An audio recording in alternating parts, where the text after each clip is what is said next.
It's always an interesting day to me when I get to share a new Rike knife with you guys, the Kripple Krew. And today, I have two Rike knives for your viewing pleasure. So join me as I say, ooh, damn, as well as what the actual fuck.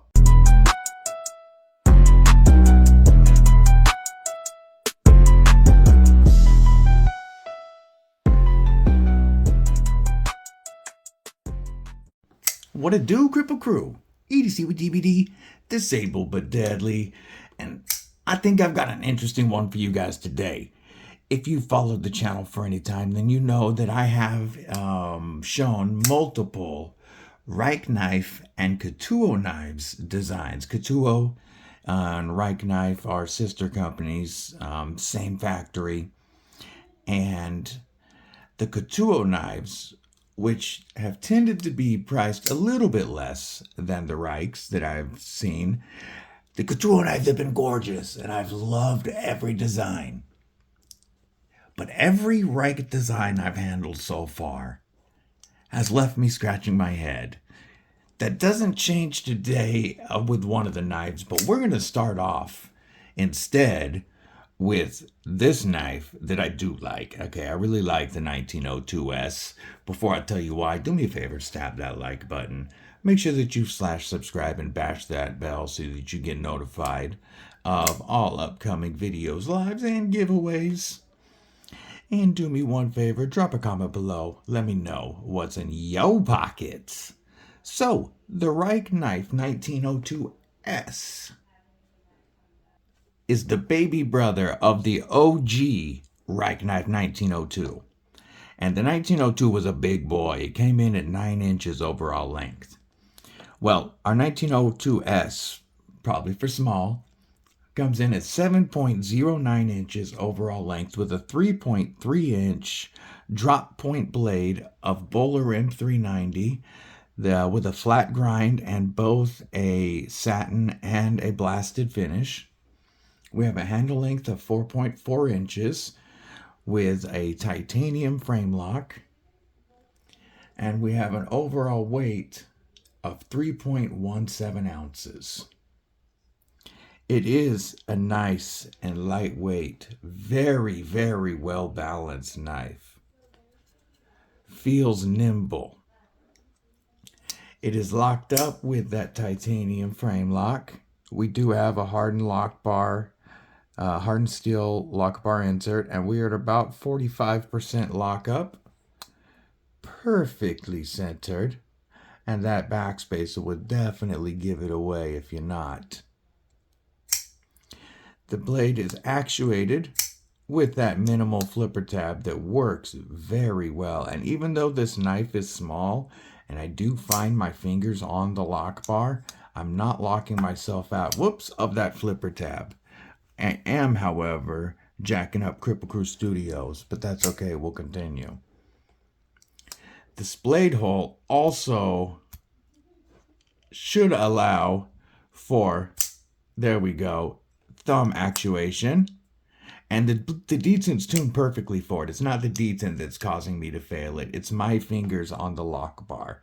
It's a smaller knife, and so it's difficult for me to keep my fingers off the lock bar. But the reverse flick is so money.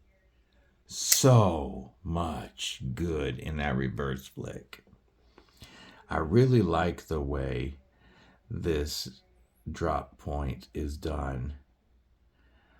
And we do have a very, very low tip. It's almost like a sheep foot with a very low tip, well below our center line of our pivot, making it easy to get that tip down in a utility or a pinch grip. While we also have a nice fair amount of belly so that you could actually use this cutting on a flat surface. All of the edges on this titanium are softened, and then the titanium is blasted, and it feels wonderful to the touch. Then we have these red shred carbon fiber inlays. It's also available with a blue shred carbon fiber. Look at that red pop. Look at that pop. And then we have a full-length backspacer. I like the way that it's milled. You have the holes to reduce weight and kind of see through. Then you've got the design there. Our lanyard is built into our backspacer. And we have very minimal hardware showing. On our show side, the only exposed screws are at the fore and aft end of the backspacer itself. And then our pocket clip is blind screwed on the lock bar side with only the backspacer screw and the hardened steel lock bar insert and the pivot showing. That looks like a T6. That is a T6. That is also a T6. So on this small version, only our pivot is T8. Now I would like to see those as T8s because T8 hardware is much less likely to strip.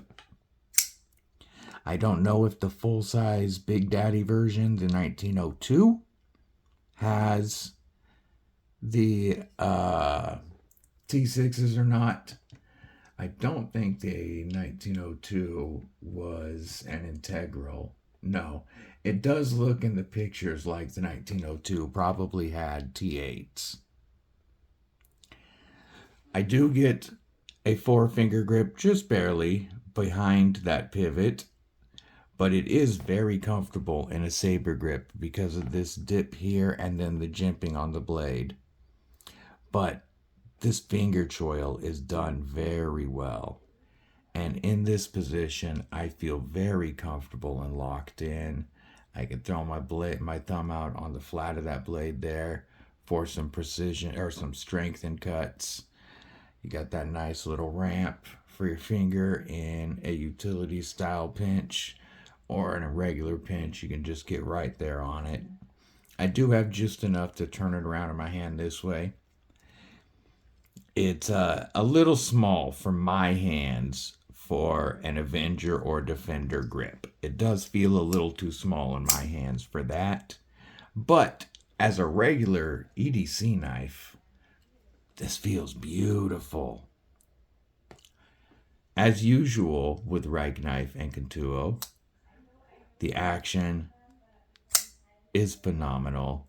The fit and finish is second to none. The tolerances are toit tolerances.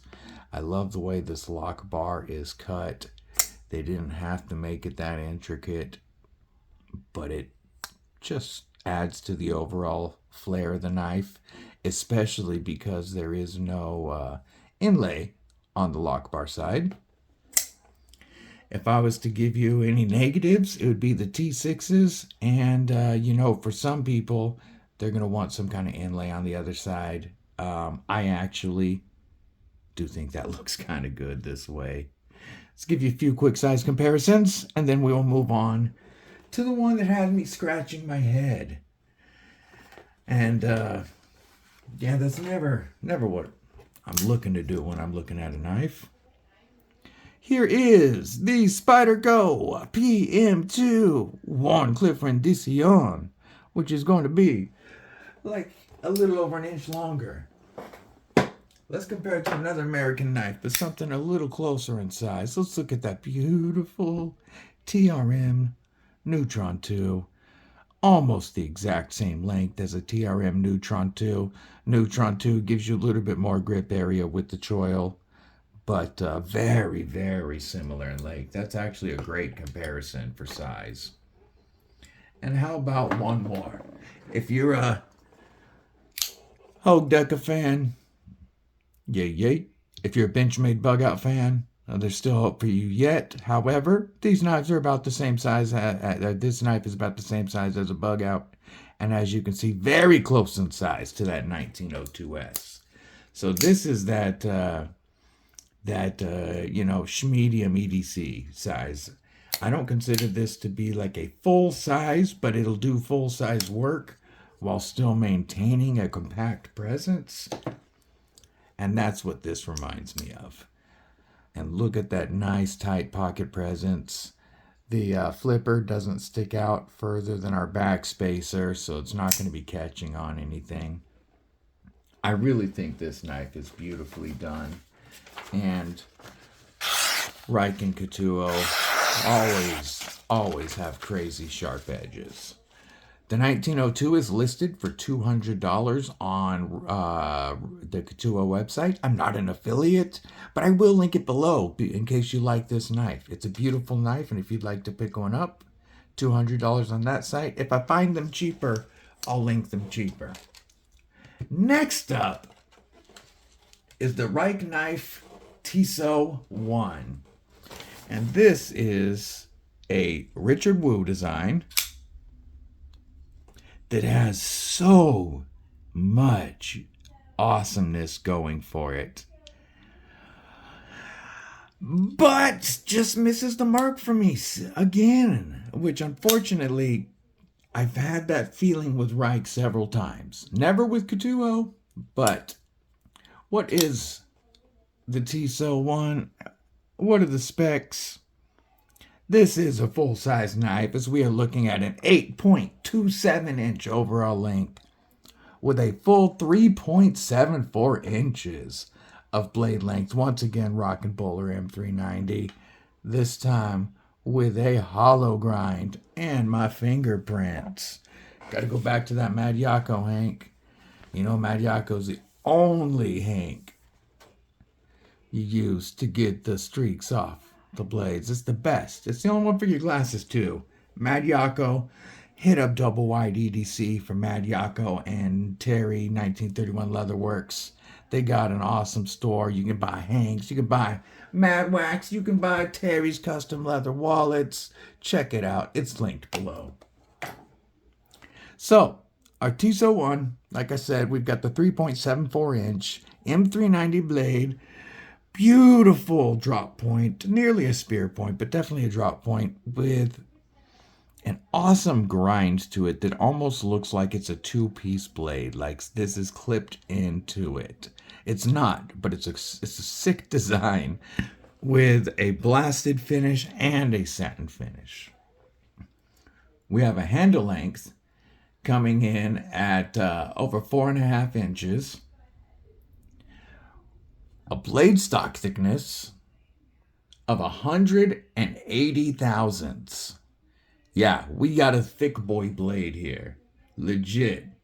And a weight of 5.29 ounces, which with all this titanium and 180 thousandths of blade stock thickness, actually a little bit lighter feeling than I expected. This knife does have titanium scales with an inlaid steel lock bar. So it's a liner lock.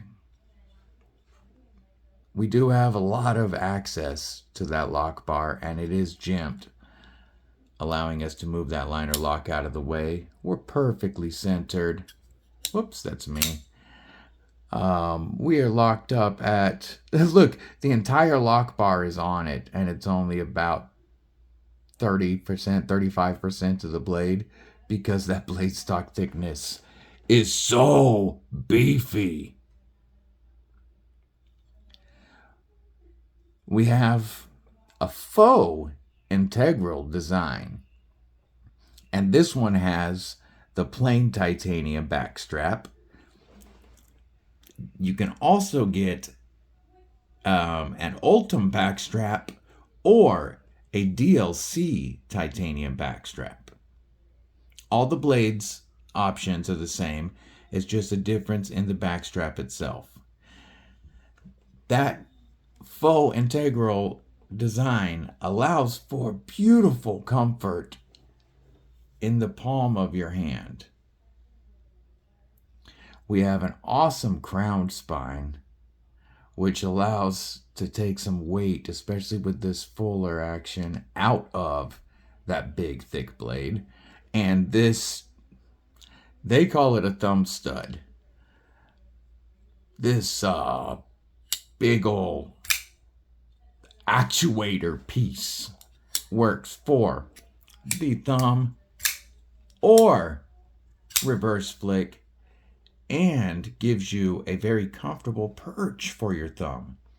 So whether you're back here on that ramp, you're locked in, or up here, it feels comfortable. My thumb is resting on that triangle design, and it feels very comfortable for my thumb.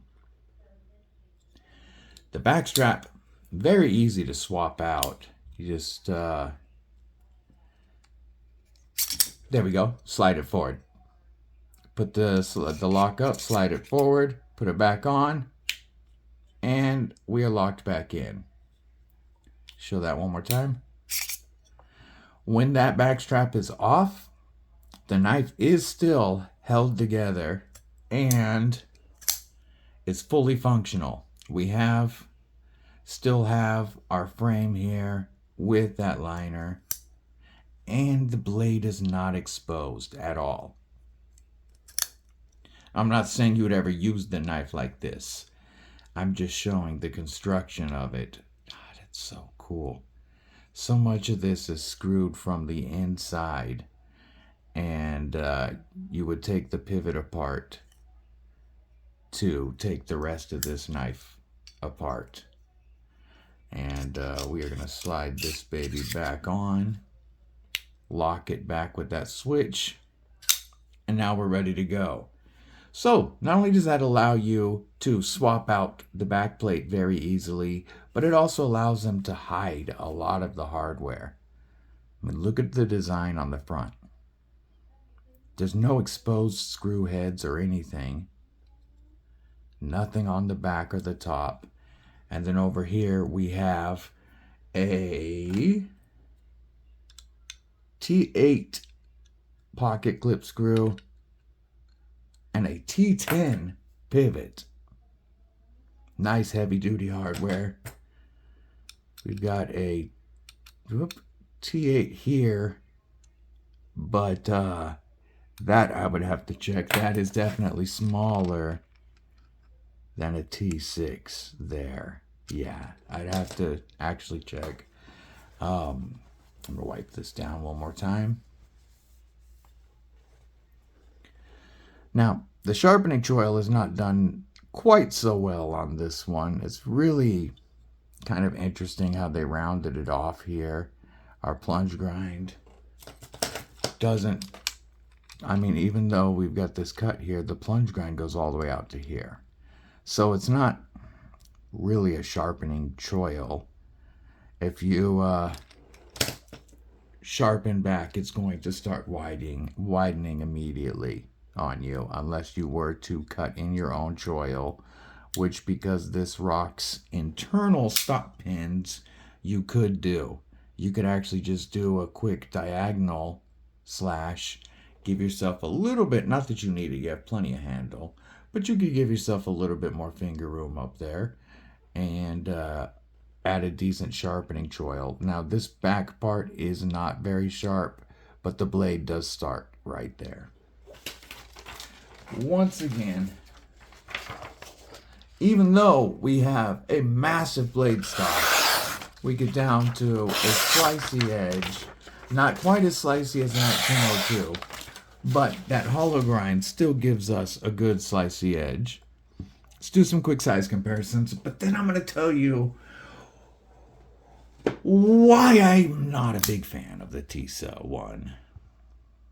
So, almost the exact same length as the Spyderco PM2. Boom. That should tell you right there. Full size EDC. Here's my issues.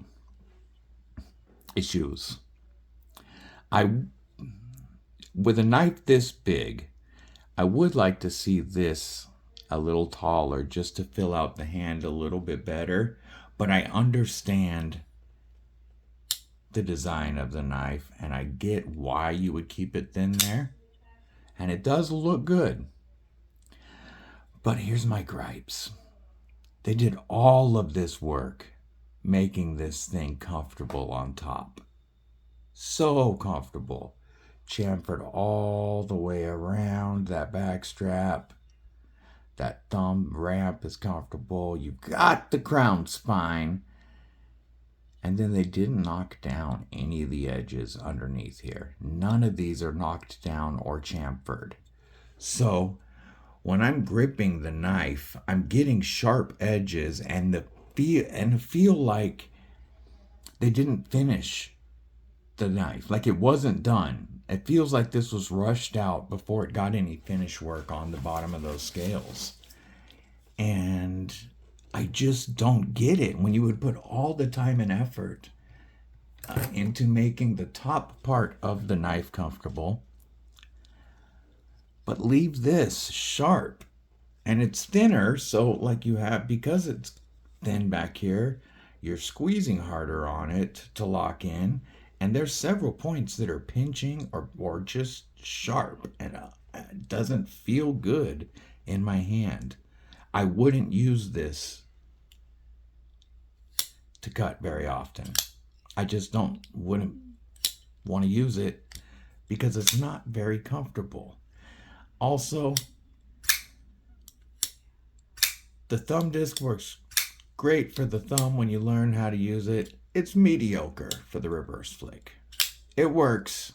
It's not the best. If I turn this around to cut straps, it's very uncomfortable in my hand. I throw this into a beef jerky Avenger grip, very uncomfortable in my hand. I throw this around into a beef jerky Avenger or a Defender, and this is the most comfortable grip of the knife. I still feel those edges in my fingers, and it's not comfortable, but it's the best grip, the best feeling grip for this knife. So much yes undone by all of this no down here. Like, I even love the finish on the titanium. It almost sparkles. The pocket clip was done well. Goes in and out of the pocket so easy, and it lines up with the aesthetic perfectly. $365. Really should have paid more attention to the comfort on the bottom. All right, I don't like harping on knives, but I gotta tell you my honest opinion. And you know I don't like safe queens. If I have a knife, I'm gonna want to carry it. I'm gonna want to use it. This knife, even though it's small, so comfortable in my hand. This knife, exactly the opposite. That's why out of these two, I much prefer the 1902. And heck, you could get the 1902S. You could get both colors for only a little bit more than picking up the Tissot one. Let me know what you guys think. Do you own either of these or the big boy, the 1902 full size? Do the edges on the Tissot bother you if you have one? Am I just crazy? Maybe. Let me know your thoughts. Have a killer day, night, morning, evening, whatever it is, wherever you are. Stay safe, stay frosty, most importantly, folks, stay deadly.